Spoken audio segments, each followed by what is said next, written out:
l'art de rue et le milieu religieux orthodoxe. Deux mondes qui habituellement ne se côtoient pas de près. Et pourtant, un rabbin orthodoxe israélien s'adonne secrètement à sa passion pour les graffitis. C'est un reportage étonnant d'Uri Shapira avec Maël Benoliel.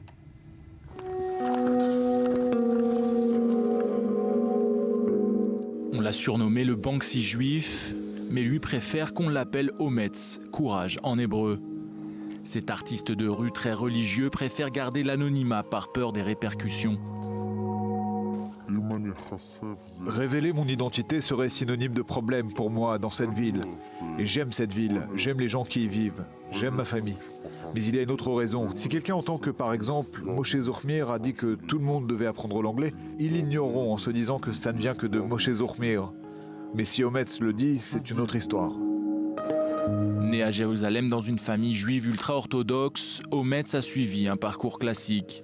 Il s'est marié après des études talmudiques, puis a déménagé à Modin Élite, une implantation religieuse de Judée et Samarie. Mais cet artiste dans l'âme s'est toujours senti comme étranger à ce monde très fermé dans lequel il vit, un monde basé sur des traditions ancestrales. C'est un de ses amis proches qui l'a poussé à franchir le pas.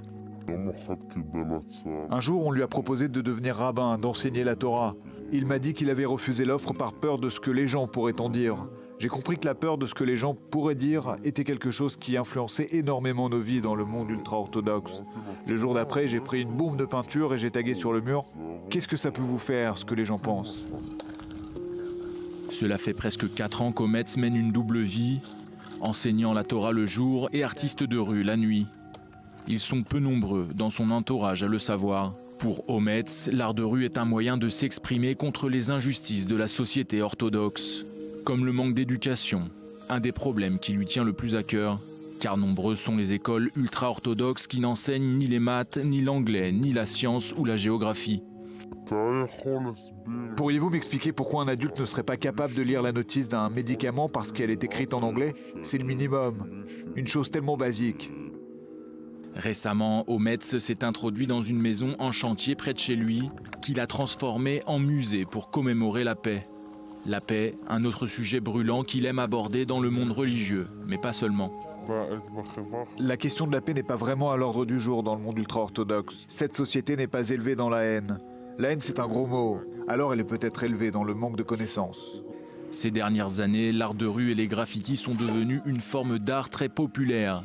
Le père fondateur est Banksy, un Britannique qui travaille autour du monde sous couvert d'anonymat. D'après le magazine Forbes, Banksy pèserait plus de 20 millions de dollars.